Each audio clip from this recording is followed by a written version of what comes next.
Niall Moyna, massive victory for you coming up to Jordanstown in their own backyard and beating this team today. Can you give us some key factors, key points in the victory? Well, obviously we have an outstanding group of players. I think that's the first thing. Worked very, very hard, and they are good players. Now, obviously, you know, we have had teams that were supposed to win in the past as well with, you know, supposed marquee players, and it does put pressure, you know, on those players. We came up today with nothing to lose. Having won the league, it was a really good platform for us, and you know, we have both our intermediate and senior teams with a panel of 45, and it's just a great group of guys, and you could see that today. Everyone really pushing for each other.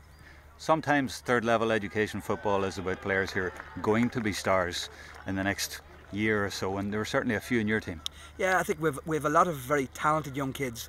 I mean, the satisfying thing for us is that every single player on our line today came through DCU as a first year. So it's something that we've been building. And I think when you have that togetherness and you've been together for 4 years and then you live together as well, I think that's very, very important. And they're very talented players. For example, we have Jack Smith there from Dublin, and I will be very surprised if Jack is not close to making the starting Dublin 15 this year. He's been outstanding for us all year. He's already an Ireland Under-21 medal winner, but he's got much bigger and stronger.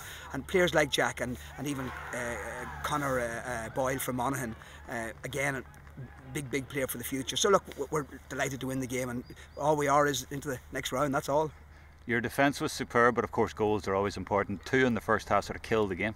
Yeah, goals, you know, very, very important in championship games, and again we were very fortunate to get 2 in the first half. I think they worked very, very hard for them.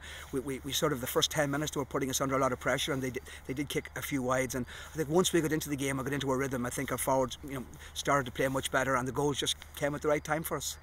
And what factor has Sean Boylan been on the sideline for you and in the setup this year? Just to have him, I mean, the guy's a legend. Just to have him in the dressing room and his knowledge, I've learned so much, just the way he interacts with players. I mean, if every manager could see how Sean Boylan works, he's a genius and an absolute gentleman.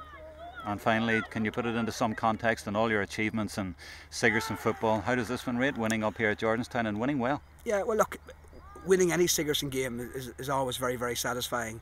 I think with a group of players who people didn't rate and probably still don't rate, obviously it's a wonderful achievement to come up here, and you know, we have a great rivalry with Jordanstown, and obviously it'll continue for many years.